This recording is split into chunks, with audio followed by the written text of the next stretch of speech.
प्रिय विद्यार्थियों, सुप्रभात। मैं आपका हिंदी अध्यापक धनीराम इप्टा। अभ्यास कार्य की इस सीरीज में आज मैं आपके लिए लेकर आया हूँ विराम चिन्ह। तो आज हम विराम चिन्हों के बारे में अध्ययन करेंगे। आपको कल की ही तरह 4 ऑप्शन दिए जाएंगे और आपको अपना सही ऑप्शन चुनना होगा। तो चलिए आरंभ करते हैं आज की क्लास। तो आपको स्क्रीन पर ये 3 प्रश्न दिख रहे हैं अभी। तो पहला जो प्रश्न है वो ये है कि विराम का शाब्दिक अर्थ होता है।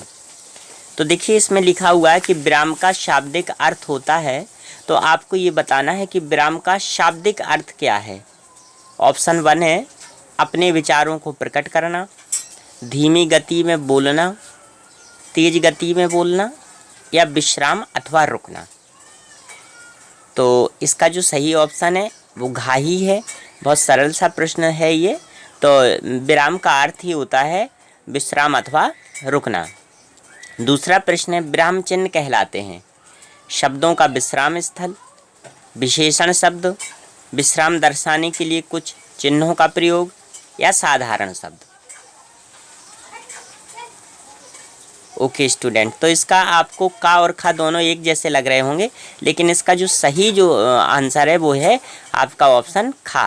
विराम दर्शाने के लिए कुछ चिन्ह जो प्रयोग किए जाते हैं उनको हम विराम चिन्ह कहते हैं। इसके बाद है तीसरा प्रश्न। अल्प विराम का प्रयोग किया जाता है जहाँ वाक्य समाप्त हो जाता है, जब वाक्य शुरू होता है, पढ़ते अथवा बोलते समय जहाँ बहुत कम समय के लिए रुका जाता है, या जब वाक्य अधूरा रह जाता है। तो आप इसका सोचिएगा क्या सही ऑप्शन हो सकता है।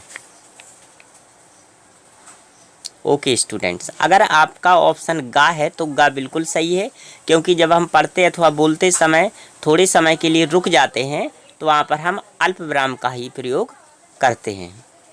चलिए अब बढ़ते हैं अगले प्रश्न की ओर। अगला प्रश्न आप देखिएगा। अगला प्रश्न निर्देशक चिन्ह का प्रयोग किया जाता है किसी शब्द को विस्तार रूप से लिखने के लिए। निर्देशक चिन्ह का प्रयोग शब्द युग्मों के मध्य किया जाता है। निर्देशक चिन्ह का प्रयोग किसी कथन से पूर्व तथा उदाहरण देने हेतु किया जाता है। चौथा ऑप्शन है शोक, हर्ष, भय भाव को व्यक्त करने के लिए किया जाता है। तो बताइएगा इसका सही ऑप्शन क्या हो सकता है। ओके डियर स्टूडेंट्स, मुझे उम्मीद है कि आपने अपना आंसर ढूंढ लिया होगा। तो यदि आपका ऑप्शन गा है तो आप बिल्कुल सही हैं। क्योंकि निर्देशक चिन्ह का प्रयोग किसी कथन से पूर्व तथा उदाहरण देने हेतु ही प्रयोग किया जाता है।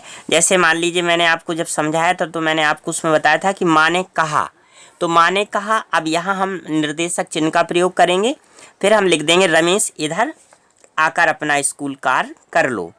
रमेश बोला, तो यहाँ हम निर्देशक चिन्ह का प्रयोग करेंगे माँ मैंने अपना कार्य पहले ही कर लिया है। तो ठीक है स्टूडेंट्स, अब बढ़ते हैं हम लोग प्रश्न 5 की ओर।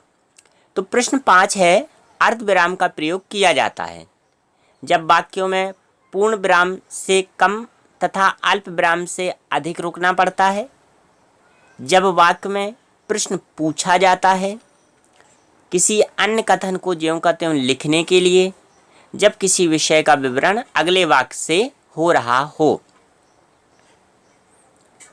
तो आपका आंसर जो है वो आपने जो भी सोचा हो, लेकिन इसका जो सही ऑप्शन है वो है का। जब वाक्य में पूर्ण विराम से कम तथा अल्प विराम से अधिक रुकना पड़ता है तब वहाँ पर हम अर्ध विराम का प्रयोग करते हैं। तो बहुत अच्छी स्टूडेंट्स, आप बहुत प्यारा सा जवाब भी दे रहे हैं। तो चलिए अब बढ़ते हैं हम लोग अगला जो प्रश्न है उसकी ओर। तो अगला प्रश्न है आपका, यह चिन्ह किसका है। जरा आप गौर से इसे समझ लीजिए। इसमें दिया जा रहा है कि यह चिन्ह किसका है। अर्धविराम का है, प्रश्न सूचक चिन्ह है, उद्धरण चिन्ह है या कोष्टक चिन्ह है।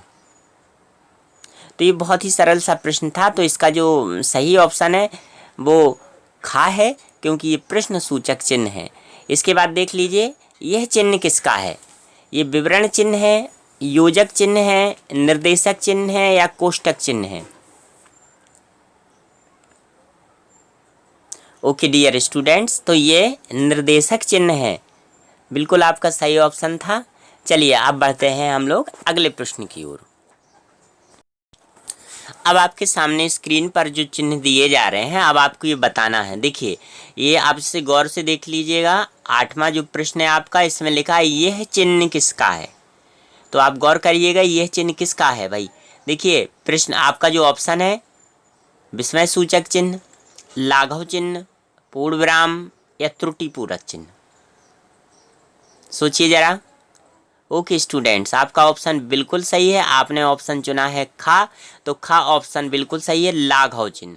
और आपको ये बहुत अच्छे से मालूम ही होगा कि लाघव चिन्ह का प्रयोग क्यों किया जाता है। अगर आपको नहीं मालूम है तो अपनी विराम चिन्ह से संबंधित लिखित पाठ्य सामग्री का अध्ययन करें। अब देखिए प्रश्न 9, ये देखिएगा, गौर से इसको देख लीजिए।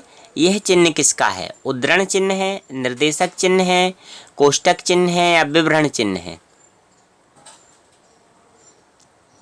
ओके डियर स्टूडेंट्स, तो ये जो चिन्ह है आपका, ये उद्धरण चिन्ह है। उद्धरण चिन्ह का प्रयोग कब किया जाता है?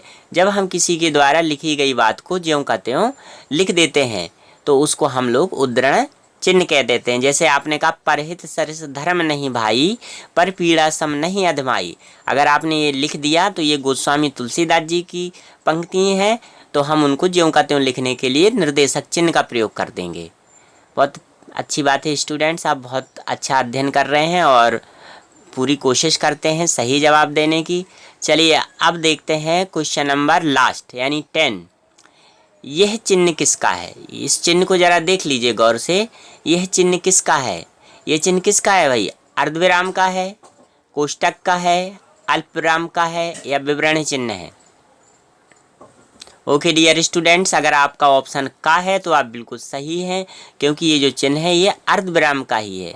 तो प्यारे बच्चों, आज के लिए बस इतना ही। मैं कल आपके लिए लेकर आऊँगा फिर एक नया वीडियो, जिसमें हम लोग एंजॉय भी करेंगे और सीखेंगे भी। तो आप कल तक का सब्र कीजिए। अब मैं आपसे लेता हूँ विदा। नमस्कार, धन्यवाद।